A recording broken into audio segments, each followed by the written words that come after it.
Hello everyone, it's me John here with another episode of Brain Scratch Case Cracked. Thank you so much for joining me today. I'm still a little bit under the weather, but feeling good enough to kick on the camera, do some research, and share a story with you. Thank you so much for deciding to spend some time with me here today. The story we're looking into today is the Dunbar armored robbery of 1997, and this is a little bit different from stories that we usually cover on Case Cracked, but I'm trying to play with the format and see if we can incorporate other types of crime stories in here. Let me know what you guys think about it in the comment box below. All right, let's take a look at this story. This robbery was referred to as the largest cash robbery in U.S. history. The thieves made off with $18.9 million. That would be worth over $28 million today. And they didn't just rob an armored truck. They robbed the center where the trucks were stored, and there was a centralized vault. Dunbar Armored Inc. was founded in 1923 by the Dunbar family. Today, Dunbar Armored is the largest independent armored courier in the United States, with more than 80 branches serving major banks, retailers, and even the Federal Reserve. They are experts at moving and securing valuables of all types. So how the heck did this robbery occur? September 12th, 1997, Long Beach, California. 6 men meet up at a house party. They seem to disappear for a few hours, but by the end of the evening, they are seen at the party again. Did they just get lost in the crowd of partygoers? Not quite. One of the men, Alan Pace, worked for Dunbar as a regional safety inspector. His duties consisted of checking on fire extinguishers and ensuring that workers were taking all necessary safety precautions. This gave him pretty much free access to these facilities. He knew where the cameras were placed, where the security tapes were stored, and how many employees would be working the overnight shift, which was far fewer than the amount of employees during regular business hours. He had plenty of time to take photos of everything to share with his cohorts, and most importantly, he had keys to the facility. The other 5 men were all childhood friends of Alan's. They planned to meet up at the house party and return to it after the crime to provide an alibi. And it would seem to work. Alan and his friends left the house party and slipped into all black clothing and masks. They were also given radio headsets so they could communicate with each other, and they headed over to the Dunbar facility. They entered through a side door just after midnight. Alan had another piece of critical information. The employees always took their lunch break in the cafeteria at 12:30 a.m. Once the men got into the building, they evaded security cameras and waited in the cafeteria. As employees showed up, they were taken by the criminals, placed face down, and had their wrists and ankles bound in duct tape. This would leave only a few guards near the vault area, a vault that was actually left open on Friday nights because of the amount of money being moved. The men rushed the few remaining guards and subdued them before any alarms were triggered. All they needed to do now was to get through simple padlocks on metal cages that stored the cash. They brought a pair of bolt cutters, snapped through the padlocks, and now had access to millions of dollars in cash. Alan also knew which bags carried the highest denominations and non-sequential bills. Most of the money they took were 20s, which were being readied for ATM use. They loaded it onto metal carts and took the carts to the parking area where a U-Haul rented by one of Alan's friends was waiting. It only took them 30 minutes to load the cash into the rental truck. Before they left, Alan had one other piece of business to attend to. He went to the area where the security tapes were being recorded and took the tapes and then smashed the cameras on his way out. The men then left and went to an apartment belonging to one of the culprits, changed back into their party clothes, then went back to the house party in Long Beach, acting like nothing had ever happened.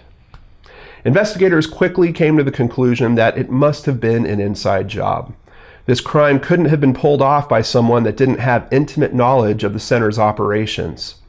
They even specifically investigated Alan Pace, especially when learning that he had been fired the day before the robbery for allegedly tampering with company vehicles. Unfortunately, investigators couldn't find anything to tie him to the crime. Plus, he had an alibi. But investigators did find something strange in the parking lot. A plastic taillight lens that didn't match the company's vehicles. It was sent to the FBI forensic lab in Washington and analyzed.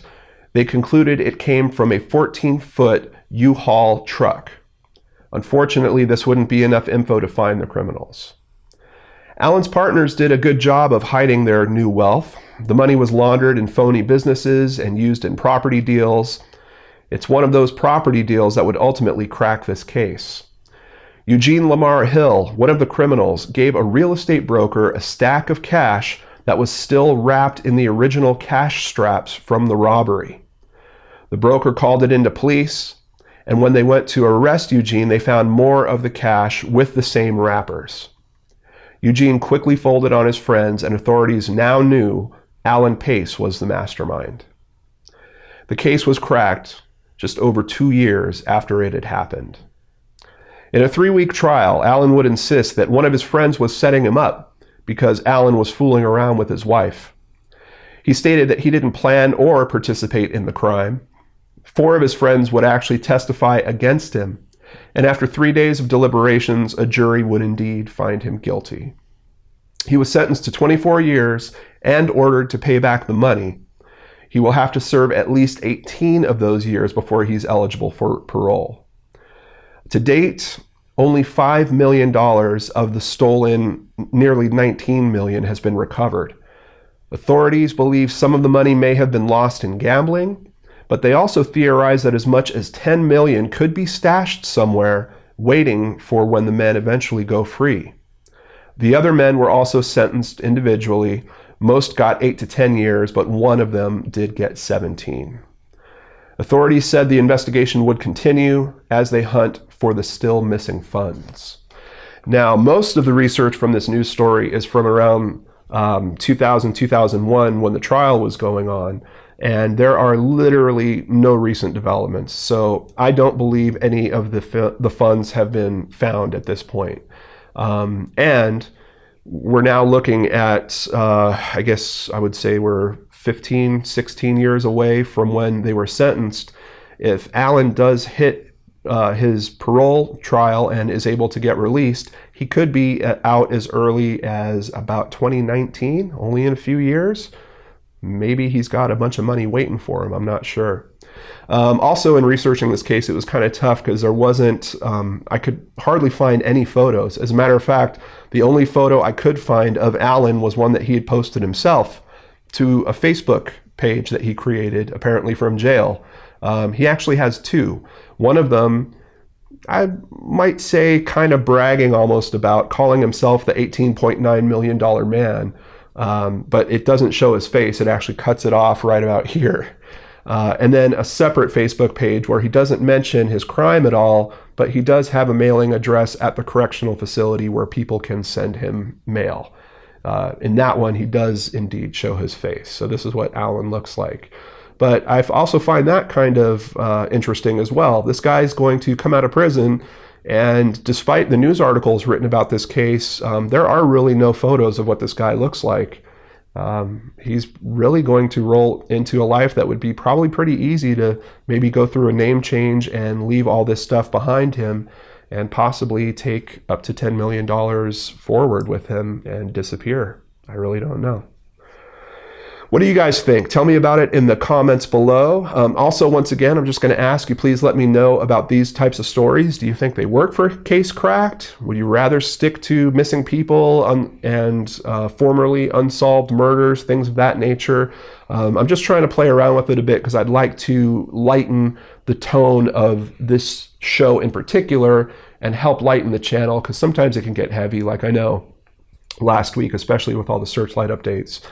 Things got really, really heavy on the channel, and I'm trying to offset that a little bit. So please let me know if this is working, if you guys want to see more Case Cracks like this. Thank you so much for hanging out with me. I will see you right back here on the Lord and Arch channel. Have a great day.